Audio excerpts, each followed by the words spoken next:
2025 में एनडीए गठबंधन की मजबूत जीत हो। चिराग का जलवा बहुत तेजी से बढ़ रहा है। इस बार लगता है 2025 के एक नए चेहरे में उभरता हुआ जो खिलता हुआ जो चेहरा है, खास कर अगर एनडीए की हम बात करें तो चिराग पासवान का चेहरा बहुत ज़्यादा लोकप्रिय हो रहा है। उसके पीछे भी कई सारी कारणें रही है, कई सारा धारणा रहा है और कई सारे विचार रहे हैं, क्योंकि उनके चाहने वाले धीरे धीरे बढ़ते ही जा रहे हैं। और जो भी प्रचार प्रसार हो, चाहे वो यूपी, चाहे वो बिहार हो, चाहे वो झारखंड हो, चाहे वो महाराष्ट्र हो, हर जगह चिराग जा रहे हैं, चिराग को भेजा जा रहा है और उस तरह से रिप्रेजेंट कर रहे हैं। उस तरह से भीड़ भी इकट्ठा ऐसी हो रही है कि लोकप्रियता की चार चांद लगा रहा है। मोदी तारीफ करने में थकते नहीं है चिराग पासवान को, और चिराग पासवान मोदी की तारीफ करने में थकते नहीं। एक दूसरे को फूल बांधने में कोई कसर नहीं छोड़ते हैं। शायद लोकप्रियता का one of the best example यही है कि मोदी जी का डायरेक्ट प्रभाव उन पे पड़ रहा है और उसी से चिराग और रोशन होता हुआ दिखाई पड़ रहा है।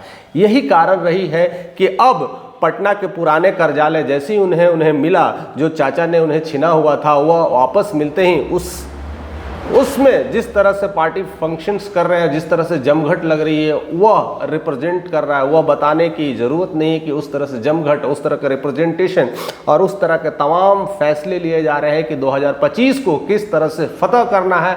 और उन्होंने कई ऐसे दावे ठोक दिए हैं और कई सारी बातें कह दी है कि इस बार एनडीए के नेतृत्व में जिस तरह से हमारा नारा है 225 पार, वो हम सारे क्लिक करेंगे और 100% स्ट्राइक रेट मेंटेन करेंगे। 225 से ज्यादा सीटें जीत सरकार बनाए रहे हैं और लेकर करके कई सारे दावे हो रहे हैं। और उनके 24वें स्थापना दिवस में अगर देखा जाए तो बड़े बड़े दिग्गज नेताओं शामिल हुए हैं। इस बात की कहीं ना कहीं रिप्रेजेंटेशन है, इस बात का कहीं ना कहीं इंडिकेशंस है कि कहीं ना कहीं उनका चेहरा एनडीए में एक खिलता हुआ चेहरा दिखाई दे रहा है, एक अच्छा रिप्रेजेंटेटिव दिखाई दे रहा है और एक अच्छा मानस पटल के रूप में, एक बिहार में एक उभरता हुआ चेहरा के रूप में दिखाई दे रहा। उसकी अगर बात करें तो एक अच्छी लोकप्रियता में अगर देखा जाए तो नीतीश, उनके स्थापना दिवस में नीतीश कुमार भी शिरकत हुए थे। तो ये चीज़ कहीं ना कहीं और क्लियर कर देता है कि नीतीश कुमार अगर उनके स्थापना दिवस में जाते हैं तो क्या यह ज़रूरी है कि क्या यह मजबूरी है। ऐसे कई सारे चिंताएं हैं, कई सारे प्रश्न भी उठ रहे हैं और कई सारे लोगों का कटाक्ष भी उठ रहा है। कई सारे जो बीजेपी प्रवक्ता है वो तो अपने साथ में ही देंगे, और खास करके जो आरजेडी के प्रवक्ता है, अगर कांग्रेस के प्रवक्ता है तो कहीं ना कहीं उनके कटाक्ष में कई सारे बातें कर दिए हैं और कई सारे चीज़ें को लेकर करके घेरा है। अगर उनमें हम बात करें कि एजाज अहमद को लेकर के, एजाज अहमद ने कई गलतियों को दिखाया है, कई गलतियों को गिना है और बता दिया है कि शिक्षा में, इंफ्रास्ट्रक्चर में, हर जगह में, दारूबंदी में, हर जगह नीतीश कुमार की सरकार पीछे चलती जा रही है। बट अगर देखा जाए तो कोई उस पर उंगली नहीं कर रहा है, कोई बातें नहीं कर रहा है और कोई धरातल पे बात नहीं कर रहा है। केवल एनडीए अपना मुद्दा बना रही है, केवल नीतीश और दूसरी तरफ चिराग को मुद्दा बना करके बहुत तेजी से आगे बढ़ रही है। यही लोकप्रियता का एक असर होता है, यही लोकप्रियता की पहचान होती है। कई सारी जो बातें आप बोलते हैं, जो पुराने प्रभाव जो आपका रहता है, कहीं ना कहीं वो मिटता चला जाता है। अगर हम आपको थोड़ी सी फ्लैशबैक में ले चलते हैं तो मैं वो बता दूं कि चिराग पासवान आज वही है जो 2020 में थे, लेकिन 2020 में उनका जो बोलने का स्टाइल है, जो बोलने का रवैया था, जो बोलने का तरीका था, जो तौर तरीका था, और बिल्कुल अलग था।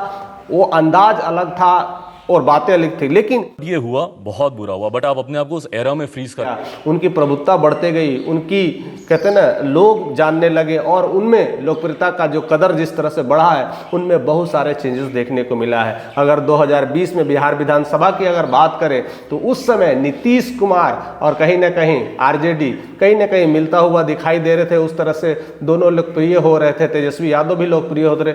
उस समय चिराग पासवान ने नीतीश सरकार पर पूरी उंगली उठाई थी, पूरी कटाक्ष की थी और बहुत सारे उसकी वजह से राजनीति में आना पड़ा।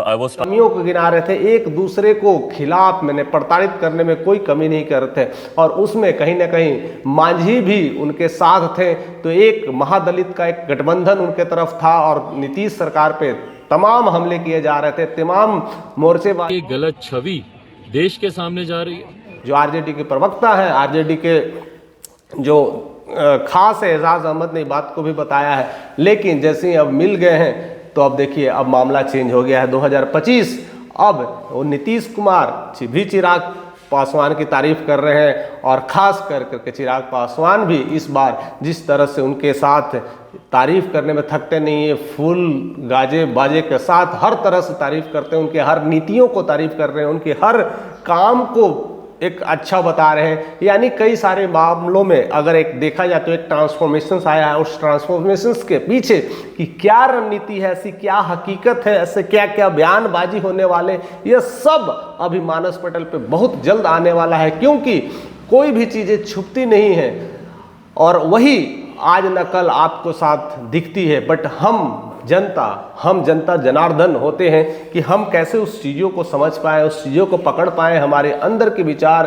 कैसे उस बातों को विचार को समझ पाती है, उस विचारों को कौंध लेती है, यह काफ़ी एक जटिल प्रश्न बन गया है। इसलिए कभी कभी कन्फ्यूजन्स हो जाता है कि हम किस पार्टी को वोट दें, किस पार्टी को समर्थन करें। तो मेरा एक अपना मानना है, मेरा एक अपना तथ्य है, हर कोई का अपना एक तथ्य होता होगा, लेकिन मेरे अपने अनुभव के बाद मैं ये समझता हूँ कि इतनी पार्टियों को देखने के बाद हर कोई पार्टियां एक दूसरे को लड़ाती है, एक दूसरे को गिराने में काम में करती है। लेकिन अगर जनता अगर किसी एक पार्टी, चाहे वो आपके अगेंस्ट हो चाहे वो आपके समर्थन में हो, एक फुल सपोर्ट देने की अगर सोच ले, अगर देना है तो 100% वोट एक तरफ देना है, आप नीतीश को दीजिए तो 100% दीजिए, आप तेजस्वी को दीजिए तो 100% दीजिए, आप चिराग को देते तो 100% दीजिए, बीजेपी को देते 100% दीजिए। अगर वोट दें तो इसमें आता है कि आप जनता में पूरी तरह से एक क्लैरिटी है, एक मैसेज जा रहा है। जहाँ तक कि मैं केरल में अक्सर देखा हूँ, ज़्यादातर मैंने वहाँ पर बिताया है, तो वहाँ पर लोगों में मैंने यही देखा है कि वहाँ पर मेजोरिटी ऑफ वोट जो होते हैं एक तरफा मिलते हैं, जिससे कहीं ना कहीं सरकार को इस बात की भी डर रहती है कि अगर हम विकास न करें, अगर हम कार्य न करें तो हमारी कुछ नहीं चलने वाली है, और उससे एक सरकार की भी लोकप्रियता बढ़ती है, एक सरकार की अपनी पहचान बनती है, एक सरकार का अपना नाम भी होता है कि मैंने कुछ किया है और लोग हमें चाह रहे हैं। ये अपने आप में एक बड़ी बात है। फिलहाल जिस तरह से चिराग के जलवे बढ़ रहे हैं, जिस तरह से आगे बढ़ रहे हैं, तो एक बहुत बड़ा चेहरा के रूप में उठ रहा है, लेकिन अभी भी उनके तरफ से ये सीएम का जो फेस है वो क्लियर नहीं आया अभी भी। इसमें सीएम का फेस हो मेरे प्रधानमंत्री जो आग्रह करेंगे, जिस तरह से मुझे कहेंगे, जैसे कहेंगे उस तरह से मैं काम करूंगा। यानी एक तरह से हनुमान के भूमिका में ही वो निभा रहे हैं। लेकिन जनता, कई सारे जो हमारे साथ जुड़ रहे हैं, कई सारे लोग हमसे जुड़ रहे हैं, कई सारे जो उनके चाहने वाले जुड़ रहे हैं, कहीं ना कहीं चिराग पासवान को सीएम के रूप में देखना चाहते हैं। तो आपकी बातें बहुत जल्दी ही लोगों तक पहुंच पाती है और यही बातें सरकार तक पहुंच पाती है कि आपके मन में जिस तरह की विचारें कौंध रही है, आप रिप्रेजेंट करते हैं, लिखते हैं, तो कहीं ना कहीं ये सब सारी वीडियोस कहीं ना कहीं लोगों तक पहुंचती है, पॉलिटिकल पार्टी तक पहुंचती है। तो वही वीडियो देखती है कि हमारे समर्थन में कितने लोग हैं। रियली में चिराग पासवान को सीएम कैंडिडेट लोग देखना चाह रहे हैं कि नीतीश कुमार को एज ए सीएम कैंडिडेट देखना चाहते हैं, क्योंकि कहीं ना कहीं वह चेहरा, यही दो चेहरा है। अगर एनडीए की बात करें, अगर सम्राट चौधरी की बात करें, तो अब वह चेहरा कहीं ना कहीं विलीन होता हुआ दिखाई दे रहा है। धमाकेदार पारी खेलते हैं, सब चीज़ है, बिहार में दबदबा है और अच्छी जीत भी बनाए, एक डिप्टी सीएम भी रह चुके हैं। उन्होंने भी कहीं ना कहीं दावेदारी रख रहे हैं कि आगे चल करके मैं सीएम बनूं। लेकिन अब जो मामला है कहीं ना कहीं ये फंस करके रह गया है कि चिराग वर्सेज नीतीश, यही दोनों है एक बिहार का चेहरा। जो अगर हम एनडीए की बात करें, अगर हम बीजेपी की बात करें, तो यही दो चेहरा है जिसका नाम सबसे हेडलिस्ट में पहले आता है। लेकिन चिराग जिस तरह से कहते हैं कि मेरा कुछ भी नहीं है, जो कुछ भी है मेरे प्रधानमंत्री जैसे चाहते हैं वैसे ही होगा, अगर उस हिसाब से देखा जाए तो नीतीश अपनी पारियों को कंटिन्यू ही करने वाले हैं और आगे जा कर के भी अगले मुख्यमंत्री के तौर पर भी अपने आप को रिप्रेजेंट करेंगे। उनका भी अपना एक दावा है, एक अपना चुनौती है, एक अपना संघर्ष है। उस संघर्ष में आगे बढ़ते हुए दिखाई दे रहे हैं, लोगों के साथ रूबरू अब हो रहे हैं, बहुत सारी नीतियों पर अब काम करना शुरू कर दिए हैं और केंद्र का सपोर्ट जिस तरह से मिल रहा है, तो बिहार की गति, जो विकास की गति है, जो स्लो था वो स्लो से फास्ट होता हुआ दिख रहा है। लेकिन उतनी फास्ट नहीं है, जिस तरह से slow and steady wins the race वाली जो कहानी है वैसे ही चल रही है। यानी एक कछुए की चाल से आगे बढ़ रही है, खरगोश की चाल तो नहीं दिख रही है, लेकिन बढ़ रही है, प्रगति के पथ पर चल रही है। लेकिन डबल इंजन की सरकार होने से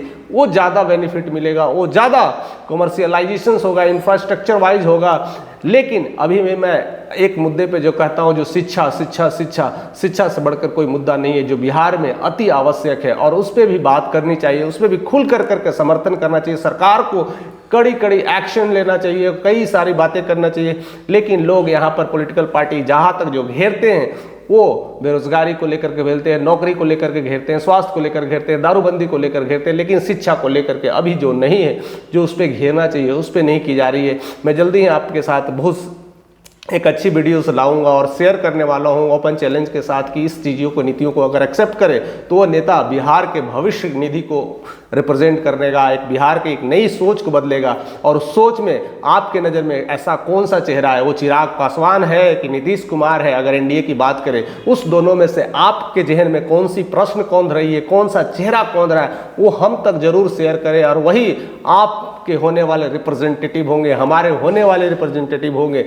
नहीं तो दूसरी जो पार्टी जिस तरह से आरजेडी की तरफ से आ रही है और तेजस्वी जिस तरह से फुल मूड में है और फुल संहार में है और जिस तरह से रुद्र रूप ले रहे हैं और बहुत सारे एक्शंस ले रहे हैं, एक दूसरे को कटाच कर रहे हैं, तो वो भी एक अच्छी ओपोनेंट में दावेदारी रखते हैं, एक सीएम पद का रिप्रेजेंटेटिव रखते हैं, तो वो दूर नहीं होगा कि ये तीन चेहरे में ही लड़ाई होगी। फिलहाल समय बहुत नज़दीक आता ही जा रहा है, ये सब बातें भी चलती रहेगी, हम इसमें और डिटेल से विश्लेषण भी लाते रहेंगे।